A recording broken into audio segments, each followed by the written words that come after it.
Na današnji dan 1963. godine rođena je pjevačica i voditeljica Sanja Doležal. Svoju je karijeru započela još kao dijete kada je snimala reklame za proizvode Medolino i Frutolino, a kasnije se pojavila u reklami za Cedevitu.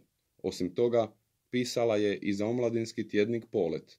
Bila je članica prvog teen sastava na prostoru bivše Jugoslavije, Prva ljubav.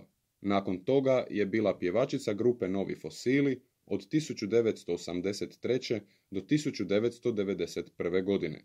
Iza sebe su imali niz hitova, a s pjesmom Ja sam za ples su nastupili na Euroviziji 1987. godine i zauzeli visoko 4. mjesto s 92 boda. Nakon odlaska iz Novih Fosila snimila je 3 samostalna albuma. Okušala se i u nizu voditeljskih uloga, a imala je i svoj talk show Sanja koji se prikazivao na RTL-u. Bivša je voditeljica jutarnjeg programa na HRT-u, a trenutno ima kulinarski dio u emisiji na Novoj TV.